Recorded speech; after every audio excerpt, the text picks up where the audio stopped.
সম্মানিত মুসল্লিয়ান কিরাম, আল্লাহ রাব্বুল আলামিনের কাছে সবচাইতে দামি জিনিস, সবচাইতে মূল্যবান জিনিস হলো ঈমান।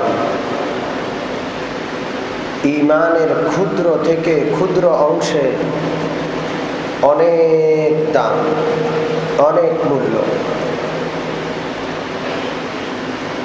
ঈমানের মূল্য বুঝাতে পবিত্র বুখারী শরীফ এবং পবিত্র মুসলিম শরীফের একখানি হাদিস আপনাদেরকে শোনানো হচ্ছিল।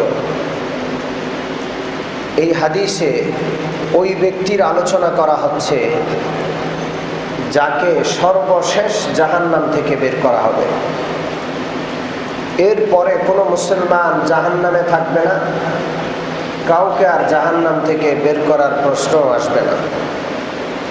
সেই লোকটাকে জাহান্নাম থেকে বের করার ঘটনাটা আল্লাহ রাব্বুল আলামিন তার প্রিয় নবীর মাধ্যমে আমাদেরকে অগ্রিম শুনিয়ে দিচ্ছেন। যেই ঘটনাটা জান্নাতীরা জান্নাতে যাওয়ার পর, জাহান্নামীরা জাহান্নামে যাওয়ার পর সর্বশেষ মুমিন মুসলমানকে জান্নাত থেকে বের করার ঘটনা কত পরে ঘটবে, সেই অনেক পরে ঘটবে এমন ঘটনা কিসসা আল্লাহ পাক শুনিয়ে দিচ্ছেন। এই জন্য বুখারী এবং মুসলিমে অধ্যায় নাম রাখা হয়েছে বাবু আখিরি আহলিন নারি খুরুজান। সর্বশেষ যেই জাহান্নামী জাহান্নাম থেকে বের করা হবে তাকে। আমি বলেছিলাম আল্লাহ পাকের কাছে আবেদন করে জাহান্নামের মধ্যখান থেকে এক প্রান্তে আসবে সে, সেখানে এসে কিছুদিন চুপ থাকবে, এরপর আবার আল্লাহ পাককে ডাকবে। আল্লাহ পাক তার আবেদন মঞ্জুর করে তাকে জাহান্নাম থেকে বের করে জান্নাত জাহান্নামের মাঝখানে একটা জায়গা আছে আরাফ। এই আরাফ নামক জায়গায় আল্লাহ পাক তাকে স্থান দিবেন। সূরাতুল আরাফ নামে পবিত্র কোরআনে পাকের ৮ পারায় এবং ৯ নম্বর পারায় বিশাল একটা সূরা আছে। এই সূরাতুল আরাফ একটা পৃষ্ঠা আছে পুরা জান্নাতি জাহান্নামী এবং মাঝে আরাফবাসীর অবস্থা সম্পর্কে আলোচনা।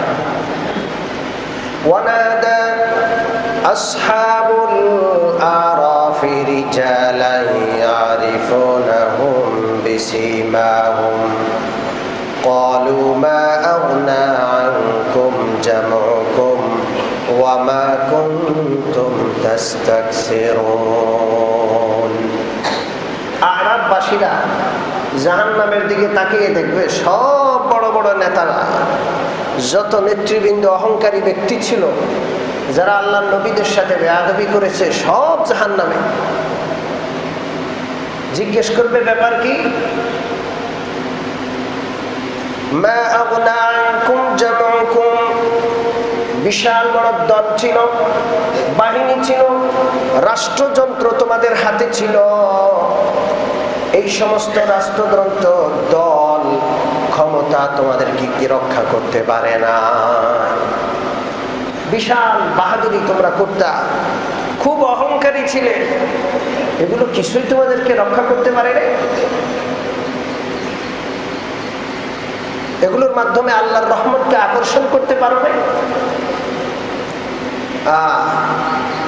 বলবে যে না, আমরা সবকিছু থাকা সত্ত্বেও আমাদের দুর্ভাগ্যের কারণে আজকে জাহান্নাম। যাই হোক, জান্নাত জাহান্নাম আর মাঝের জায়গাটাকে আরাফ বলা হয়। তো এই আরাফে অবস্থান করা অবস্থায় ডান দিকে তাকাইলে জান্নাত দেখবে, জান্নাতের নাজ নেয়ামত সুখ শান্তি সে দেখবে দুই চোখে। আর বাম দিকে তাকাইলে জাহান্নাম দেখবে, জাহান্নামের কষ্ট, আযাব, দুর্ভোগ, দুর্দশা সব দেখবে। এইভাবে কিছুকাল অবস্থান করে এরপর আবার ডাকা শুরু করবে আল্লাহ আল্লাহ আল্লাহ। আল্লাহ রাব্বুল আলামিন তার ডাকে সাড়া দিবেন, বলবেন লাব্বাইকা ইয়া আবদি, ও আমার বান্দা কেন আমাকে ডাকো? বান্দা বলবে, আল্লাহ গো, এমন একটা জায়গায় দিয়েছেন, ডান দিকে তাকাইলে জান্নাত দেখা যায়, বাম দিকে তাকাইলে জাহান্নাম দেখা যায়। আপনি মেহেরবানি করে আমাকে জাহান্নাম থেকে নাজাত দিয়ে এই জায়গায় এনেছেন। আল্লাহ গো, ভালো করে জান্নাতটা তাকায় দেখতে পারি না, এখনো দূর। আপনি আমাকে জান্নাত দিয়েন না, জান্নাতের দরজার কাছে একটু জায়গা করে দেন। আমি জান্নাত চাই না, জান্নাতের দুয়ারের পাশে একটু জায়গা করে দেন, যেন নিকটে থেকে, কাছে থেকে জান্নাতকে একটু দু চোখ করে দেখতে পারি। হাদিসে পাকে আছে, ফাযাহিকার রাব্বু তাবারাকা ওয়া তাআলা হাত্তা বাদাত নাওয়াজিজুহু। আল্লাহ রাব্বুল আলামিন বান্দার এই আবেদন শুনে কুদরতিভাবে হাসবেন, আল্লাহ পাকের মাড়ির দাঁত দেখা যাবে। সুবহানাল্লাহ, কুদরতি মাড়ির দাঁত দেখা যাবে। বলবেন, বান্দা এত নাশকত, প্রতিবার চাওয়ার সময় বলে আর চাইবা না, ওই দাবি পূরণ হওয়ার পর আরেক দাবি করো। ব্যাপারটা কি? ইন্নাল ইনসানা লাকাফুর, নিশ্চয়ই মানুষ নাশকর। মানুষ কি? নাশকর। আল্লাহ রাব্বুল আলামিন বান্দাকে বলবে, বান্দা তুমি যে জান্নাতের দুয়ারে একটু জায়গা চাচ্ছ, আমি তোমাকে জান্নাতের দুয়ারে বসিয়ে রাখবো না। আমি আল্লাহ রাব্বুল আলামিন যেই জান্নাত তুমি দেখছো, যেই পৃথিবীতে তুমি এতদিন ছিলে, ওই পৃথিবীর 11 পৃথিবীটা সমান একটা বিশাল পরিমাণ জান্নাতের মালিক তোমাকে বানিয়ে দিচ্ছি। যেই পৃথিবীতে থেকে এসেছ, ওই পৃথিবীর 11 গুণ, আশারাতু আমসালিহা ওয়া মাআহা, মাআহা মাসার আশারাতু আমসালিহা, দুনিয়া এবং দুনিয়ার সাথে আরো 10 গুণ মিলাইলে 11 পৃথিবী সমান একটা জান্নাত আল্লাহ পাক তাকে দান করবেন। বান্দা বিশ্বাস করতে পারবে না, আল্লাহ রাব্বুল আলামিনকে ডেকে বলবে, আল্লাহ আপনি আমার সাথে ঠাট্টা করেন, অথচ আপনি রব্বুল আলামিন, এত মহামর্যাদার মালিক, আপনি রব্বুল আলামিন হয়ে আমি একজন গুনাহগার জাহান্নামী বান্দাকে 11 পৃথিবী সমান একটা বিশাল জান্নাত দিবেন, আমার বিশ্বাস হয় না। আল্লাহর রাস্তে ঠাট্টা করবেন না, মস্কারি করবেন না। আল্লাহ রব্বুল আলামিন ডাক দিয়ে বলবেন, বান্দা ঠাট্টা নয়, মস্কারি নয়, পৃথিবীর সর্বক্ষুদ্র ঈমানের মালিক তুমি, যাররা পরিমাণ ঈমান তোমার অন্তরে রয়েছে, নবীরা জানেন না, আল্লাহর ফেরেশতা কিরামান কাতিবিন জানে না। এত ক্ষুদ্রতম ঈমানের খবর একমাত্র কে জানেন? আল্লাহ। জোরে বলেন, কে? সমস্ত কিছু কার নখদর্পণে? আল্লাহ। ওয়া আসিরু কাওলাকুম আও জাহারু বিহি ইন্নাহু আলিমুম বিযাতিস সুদূর। তোমরা যা প্রকাশ করো আর যা গোপন রাখো, গোপন আর প্রকাশ সব কিছুর ইলম, জ্ঞান কার রয়েছে? আল্লাহ। ইয়ালামু সিররাকুম ওয়া জাহরাকুম ওয়া ইয়ালামু মা তাকতুমুন। তোমরা যা লুকাও, যা প্রকাশ করো, যা একান্তে গোপন রাখো, কেউ জানে না, সেটাও কে জানেন? আল্লাহ। ওয়া ইয়ালামু মা ফিল বাররি ওয়াল বাহর, স্থলে কি আছে, জলে কি আছে, সমস্ত কিছুর ইলম, সমস্ত কিছুর জ্ঞান কার আছে? আল্লাহ। ওয়া মা তাসকুতু মিন ওয়ারাকাতিন ইল্লা ইয়ালামুহা। বিশাল বড় পৃথিবী, পৃথিবীতে কোটি কোটি গাছ রয়েছে। আফ্রিকার জঙ্গলে কোনো গাছ থেকে যদি একটা পাতা ঝরে পড়ে, সে পাতা ঝরে পড়ার জ্ঞান কার রয়েছে? ওমা তাসকুতু মিন ওয়ারাকাতিন, যে কোনো জায়গা থেকে একটা পাতা ঝরে পড়ছে, ওই ঝরে পড়া পাতার ইলম, জ্ঞান, খবর কার আছে? আল্লাহ। ওয়ালা হাববাতিন ফি যুলুমাতিল আরদি ওয়ালা রাতবিন ওয়ালা ইয়াবিসিন ইল্লা ফি কিতাবিম মুবিন। জলে স্থলে অন্ধকারে প্রকাশ্য প্রকাশ্যে কি ঘটছে, সব কিছু কে জানেন? আল্লাহ। আল্লাহ পাক ওই মুমিন বান্দাকে বলবে, ও আল্লাহর বান্দা, তোমার অন্তরে যারা পরিমাণ ঈমান ছিল, কোন ফেরেশতারও খবর ছিল না। আমি আল্লাহ জানতাম আমার কাছে সবচেয়ে মূল্যবান সম্পদের নাম হলো ঈমান। তোমার অন্তরে কলিজার ভিতরে যারা পরিমাণ ঈমান রয়েছে, এই ঈমানের দাম আমি বিশ্ব নবীর মাধ্যমে ঘোষণা করেছিলাম। পৃথিবীর সবচেয়ে ক্ষুদ্রতম ঈমানের মালিক, সর্বশেষ জাহান্নাম থেকে যাকে বের করা হবে, ওই ক্ষুদ্রতম ঈমানের মূল্য আমি আল্লাহ 10 পৃথিবী 11 পৃথিবী সমান একটা বিশাল জান্নাত দান করব। সবচেয়ে দামি জিনিস কি? সোনার দাম, সামান্য সোনার দাম 40-50 হাজার টাকা। সামান্য ঈমানের দাম, সবচেয়ে ক্ষুদ্র ঈমানের দাম 11 পৃথিবী সমান একটা জান্নাত। আল্লাহ, এই জন্য আমি দাবি করি পৃথিবীর কোন মুসলমান গরিব নাই। আছে নাকি? যার কলিজা ঈমানের ধন আছে, সে আবার গরিব কিভাবে? আরে এই দুনিয়া কি দুনিয়া? এই দুনিয়া কি জীবন? একটা হায়াত হলো, অনিশ্চিত একটা জীবন। এটা একটা হায়াত হলো। মরে গেলে সর্বক্ষুদ্র ঈমানের মালিকও 11 পৃথিবী পরিমাণ একটা রাজত্বের মালিক হয়ে যাবে। ঈমানদার বান্দা, মুমিন বান্দা কখনো গরিব নয়। সাময়িক দারিদ্রতার সমস্যায় ভুগছে, চোখটা বন্ধ হলে রাজত্ব অপেক্ষা করছে, সিংহাসন তার জন্য অপেক্ষা করছে, হুরে ঈন তার জন্য অপেক্ষা করছে, জান্নাতি বালাখানা তার জন্য অপেক্ষা করছে। সুবহানাল্লাহ। এই জন্য ঈমানদার কখনো গরিব নয়। ঈমানদারদের আশার আলো হলো ঈমান। জোরে বলেন কি? বিশ্বনবী মসজিদে নববীতে বসা, সাহাবায়ে কেরাম মৌমাছির মতো তাকে ঘিরে আছেন। পবিত্র বুখারী শরীফের হাদিস। প্রিয় নবী বসে বসে আলাপ করছেন।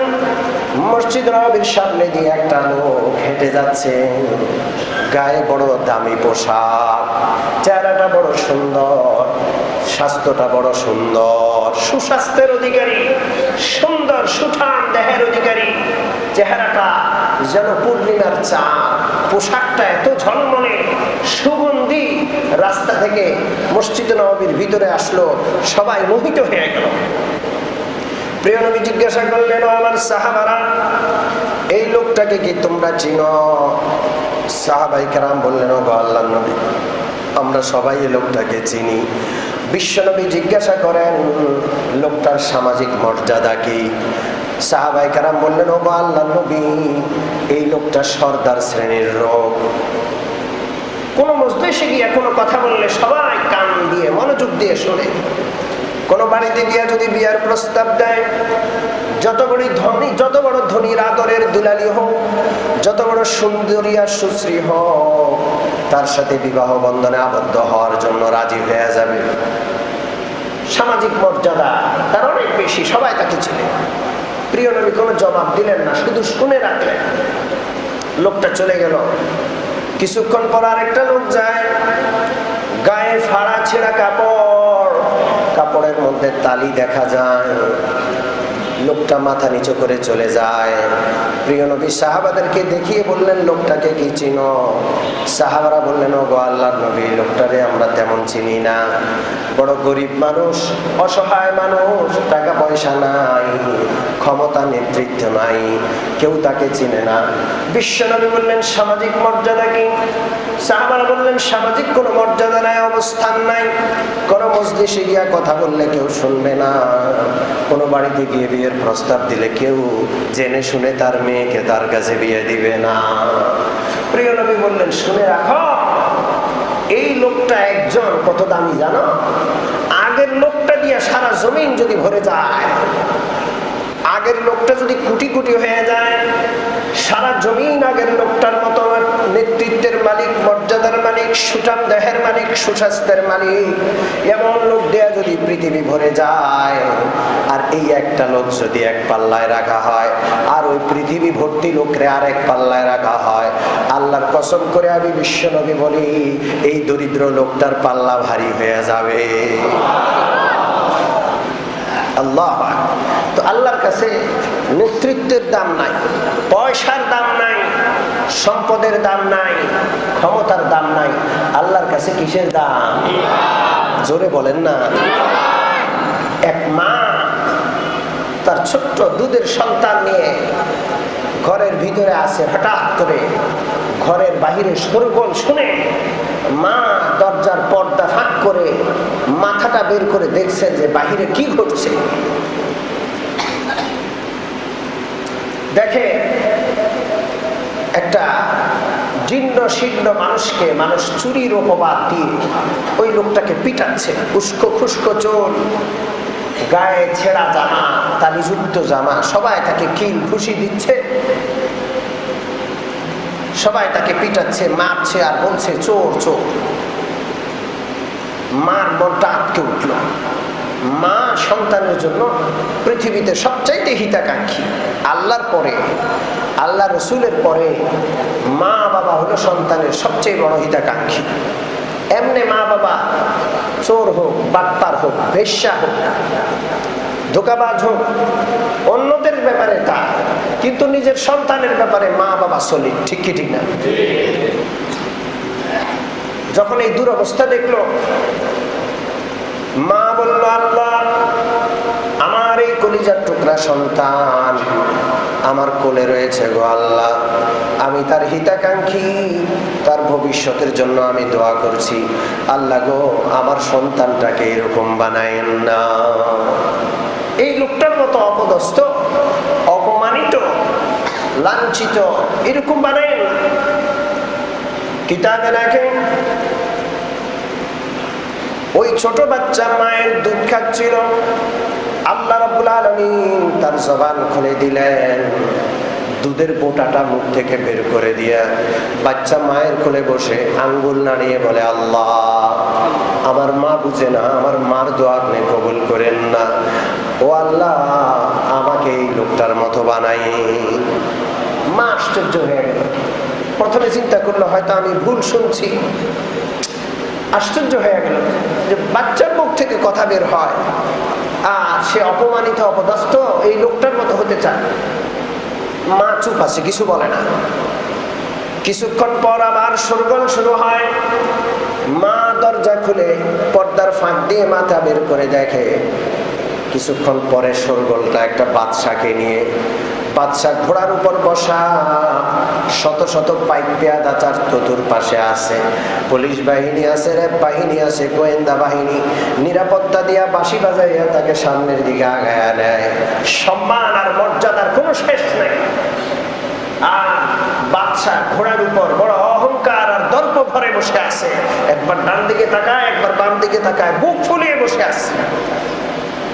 মা বাদশার এই শাহী অবস্থা দেখে প্রভাবিত হয়ে যায়। অজান্তে সন্তানের মঙ্গল কামনা করে হাত তুলে দোয়া করে, আল্লাহ গো, আমার এই কলিজার টুকরা সন্তানটাকে বাদশার মতো সম্মান দিয়েন, মর্যাদা দিয়েন, বাদশার মতো ক্ষমতাশালী বানায়েন। সাথে সাথে সন্তানের জবান খুলে যায়। দুধের বোঁটাটা মুখ থেকে বের করে সন্তান চিৎকার করে বলে, আল্লাহ, এই বাদশার মতো হতভাগ্য আমাকে বানায়েন না। মার মেজাজ খারাপ হয়ে যায়, বলে যে, এই ছোট্ট বাচ্চা, কি বলিস তুই? কি বুঝিস দুনিয়া? আগের লোকটার মতো অপদস্থ হতে চাস আর এই লোকটার মতো সম্মান আর মর্যাদাবান হতে চাস না? ব্যাপারটা কি? সন্তানের জবান আবার খুলে যায়, বলে, আল্লাহ, আমার মা বুঝে না। আগের লোকটা হইল ইমানদার, পৃথিবীর মানুষ তার মর্যাদা বুঝে না, তাকে অযথা মিথ্যাচোর বানায়া প্রহার করছে। পরের লোকটা হইল বেঈমান, জালেম, বহু লোকের রক্তে তার হাতটা রঞ্জিত। এত বড় জালেম দুনিয়ার বুকে আর নাই। তার ক্ষমতা, তার প্রভাব, তার বাহিনী সব কিছু মানুষকে দমানোর জন্য মানুষের রক্তের নদী প্রবাহিত করেছে। আল্লাহ গো, এই জালেম আমারে বানায়েন না। আর এই লোকটা যে চোর, চোর বলে তাকে পিটানো হচ্ছে, এই লোকটা চোর নয়, মানুষ তাকে চেনে না। তার অন্তরে একটা আলো আছে, নূর আছে, নূরটা হলো ইমানের নূর। চোখ বন্ধ হওয়ার সাথে সাথে আল্লাহর জান্নাত তার জন্য অপেক্ষা করে। সম্মানিত মুসল্লিয়ানে কেরাম, আল্লাহ পাকের কাছে বাহ্যিক জিনিসের দাম নাই, অন্তরের ঈমানের দাম। কিসের দাম? ঈমান। পৃথিবীর সবচাইতে দামি জিনিস ঈমান। আল্লাহর সৃষ্টির মধ্যে সবচাইতে দামি জিনিস ঈমান। ঈমানের চেয়ে দামি জিনিস আর কিচ্ছু নেই। ঈমান যে দামি জিনিস, এটা মুসলমানরা না বুঝলেও কাফেররা বুঝে, ঠিক কিনা? মুসলমানরা না বুঝলেও কাফেররা বুঝে।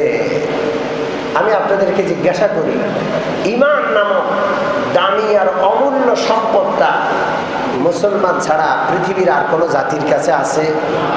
আছে? কোনো জাতির কাছে নাই। হিন্দুদের কাছে নাই, খ্রিস্টান, ইহুদি, বৌদ্ধ সহ সারা পৃথিবীর কোন ধর্ম, কোন মতবাদের অনুসারীদের কাছে ঈমানের মতো মহামূল্যবান সম্পদ নাই। এটা আল্লাহ পাক মেহেরবানি করে, দয়া করে মুসলমানদেরকে দিয়েছেন। শুকরিয়া আদায় করি, আলহামদুলিল্লাহ। এই জন্য সবসময় প্রতিজ্ঞাবদ্ধ থাকতে হবে, ঈমানের ব্যাপারে সচেতন থাকতে হবে। পকেটে যদি লাখ টাকা থাকে, সবসময় হাতটা দিয়ে রাখে। চোর, বাটপার, দুষ্ট লোকেরা যেন পকেট কেটে না নিয়ে যায়, ঠিক কি ঠিক না? সচেতন। আজকে পকেটে লাখ টাকা আছে, লোকাল বাসে উঠবে না, কারণ কোন দিকে কেটে নিয়ে যায়। একটু টাকা খরচ হইলেও ভালো গাড়িতে যাবে, যেন টাকাটা হেফাজতে থাকে, জানটাও নিরাপদে থাকে, ঠিক কি ঠিক না? সবচেয়ে দামি সম্পদ ঈমানের ধন আল্লাহ আমাদের বুকে দান করেছে। আমাদের কলিজায় ঈমান আছে। আমরা জান দরকার হয় জান দিয়ে সমস্ত সম্পদের বিনিময় হইল ঈমান রক্ষা করব। রাজি আছি? পৃথিবীর অমুসলমানরা জানে যে ঈমানের মতো দামি সম্পদ শুধু মুসলমানের কাছে আছে, আর কারো কাছে নেই। এই জন্য ছলে বলে কৌশলে কোটি কোটি টাকা, হাজার হাজার কোটি টাকার বাজেট এরা করে মুসলমানদের ঈমান ধ্বংসের জন্য। ওদের কোনো লাভ নাই, শুধু মুসলমানরা ঈমান ধ্বংস হইয়া নিঃস্ব হবে, এই জন্য ওদের কোটি কোটি টাকার বাজেট আছে। মুসলমানদের মধ্যে বিভেদ সৃষ্টি করা, মুসলমানদের ঐক্যকে ভেঙে খান খান করে দেওয়ার জন্য ওদের কোটি কোটি টাকার বাজেট আছে। আমার কাছে একটা বই আছে, ব্রিটিশ আমলের এক ব্রিটিশ গোয়েন্দা তার ব্যক্তিগত ডায়েরির ইংরেজি ব্যক্তিগত ডায়েরির অনুবাদ। সে কোন কোন দেশে সফর করেছে এবং মুসলমান সেজে মুসলমানদের মধ্যে বিভেদ তৈরি করার জন্য কি কি মিশন বাস্তবায়িত করেছে, কত কোটি কোটি টাকা খরচ করেছে, এটা তার ব্যক্তিগত ডায়েরিতে লেখা আছে। কোন কোন পয়েন্ট নিয়ে সে কাজ করেছে, এটা যদি কোনো মুসলমান পড়ে তার গায়ের রোগ কাটা দিয়ে যাবে। আল্লাহু আকবার। কোথায় কোথায় সে ভণ্ড নবী তৈরি করেছে, কোথায় কোথায় গিয়ে সে সেজদা, মানুষ মানুষকে সেজদা করে, এই জন্য কত কোটি কোটি টাকা নষ্ট করেছে, ঢেলেছে। কোথায় কোথায় মানুষকে খোদার দাবিদার বানিয়েছে, কোথায় ইমাম মাহদির দাবিদার বানিয়েছে, কোথাও ভণ্ড নবীর দাবিদার বানিয়েছে। এইভাবে তার পয়েন্টে পয়েন্টে কাজের বিবরণ রয়েছে। তো মুসলমানরা ইমানের দাম না বুঝলো, অমুসলমানরা বুঝে। এই জন্য কোটি কোটি টাকার বাজেট রয়েছে মুসলমানদেরকে ঈমান হারা করার জন্য, ঠিক কি ঠিক না? এই জন্য আমাদের সতর্ক থাকতে হবে, সচেতন থাকতে হবে। কারো কাছে যদি মূল্যবান সম্পদ থাকে আর ওই লোকটা যদি ওই সম্পদের মূল্য না বুঝে, তাহলে যে কোনো সময় হাতছাড়া হয়ে যাওয়ার আশঙ্কা থাকে, ঠিক কি ঠিক না? এই জন্য ঈমানের মূল্য বুঝতে হবে। একটা ঘটনা বললে বুঝতে সুবিধা হবে। হযরত শেখ সাদী রহমতুল্লাহ আলাইহি বহু বড় মাপের একজন ফার্সি কবি ছিলেন। কওমি মাদ্রাসাগুলোতে এখনো কবি শেখ সাদী রহমতুল্লাহ আলাইহি রচিত বিভিন্ন কবিতার বই পড়ানো হয়, ফার্সি কবিতা গ্রন্থ পড়ানো হয়। আগে স্কুল কলেজেও শেখ সাদী রহমতুল্লাহ আলাইহির জীবনীমূলক বিভিন্ন শিক্ষণীয় ঘটনা ছিল। আমি ছোটকালে দেখেছি, আমাদের ছোট্টকালের বই স্কুলে ছিল, শেখ সাদি রহমতুল্লাহ আলাইহি কোন এক দরবারে গেছেন সাদা সিধা পোশাকে, তাকে মূল্যায়ন করা হয় নাই। পরবর্তীতে তিনি খুব সুন্দর পোশাকে যখন গেলেন, তাকে খুব সাদর সম্ভাষণ জানানো হলো, খুব ভালো ভালো পোলাও কোরমার খাবারের ব্যবস্থা করা হলো, ভালো মেহমানখানায় তাকে থাকতে দেওয়া হলো। যখন খেতে বসলেন, লোকমা নিজের মুখে না নিয়ে যত দামি দামি খাবার আছে সব পকেটে ঢুকাচ্ছে। আপনাদের কি মনে আছে? জিজ্ঞাসা করা হলো, হুজুর আপনি এটা কেমন কাজ করছেন? আপনি দেখি খাবার পকেটে ঢুকাচ্ছেন, জামার ভিতরে ঢুকাচ্ছেন। এই যে সম্মান, এই যে খাবার, এগুলো আমার পাওনা নয়, এগুলো কার পাওনা? পোশাকের পাওনা। এই আমি ব্যক্তিটাই তো আরো কিছুদিন আগে আসছিলাম, কেউ খোঁজ খবর নেয় নাই, আজকে এই পোশাক পরে আসছি, এত মর্যাদা, তো বুঝলাম আমার না, এগুলো কার পাওনা? পোশাক। কত শিক্ষণীয় বিষয়। আজকাল ছেলেদেরকে কি পড়ানো হচ্ছে, আফসোস। ছোট্ট ছোট্ট বাচ্চারা মা বাবাকে বোকা মনে করে, মুরব্বীদেরকে বোকা মনে করে। আমার এক মুসল্লি তার সন্তানকে স্কলাস্টিকায় পড়াইতে দিয়েছে, ছোট্ট বাচ্চা সিগারেট খায়, গার্জেনের তো মাথা নষ্ট। আরে তুই সিগারেট খাচ্ছিস? বাবা তুমি বুঝবে না। এই কথা যখন বলছে, আমি আর পড়াবো না। এই জন্য আমার চেয়ে বেশি বুঝে ফেলছে, এত অল্প বয়সে, তো আমি আর ওরে পড়াবো না, মেশিনের কাজে লাগাই দিচ্ছে, যদি কাজ করে ফেলে। ওই শিক্ষা কেন শিখাবে? যে শিক্ষা শিখাইলে আপনি বাবা আপনাকে জীবনও মর্যাদা দিবেন। হযরত শেখ সাদি রহমতুল্লাহ আলাইহি এর ছোটবেলার ঘটনা। এটা শেখ সাদি রহমতুল্লাহ একটু পরিচিতি দিলাম। যারা মহামনীষী ছিলেন, স্কুল কলেজের সিলেবাস থেকে তাদের জীবনীগুলো আস্তে করে সরিয়ে ফেলা হয়েছে। হযরত আবু বকরের জীবনী ছিল, ওমরে ফারুকের বিভিন্ন ঘটনা ছিল, বিশ্বনবী মুহাম্মদুর রাসূলুল্লাহ সাল্লাল্লাহু আলাইহি ওয়াসাল্লামের শিক্ষামূলক বিভিন্ন ঘটনা হাদিসের নির্বাচিত অংশ ছিল। খুব সুকৌশলে মুসলমানদের সিলেবাস থেকে ওগুলোকে বাদ দেওয়া হয়েছে। আল্লাহ যেন এই অবস্থার পরিবর্তন ঘটিয়ে দেন।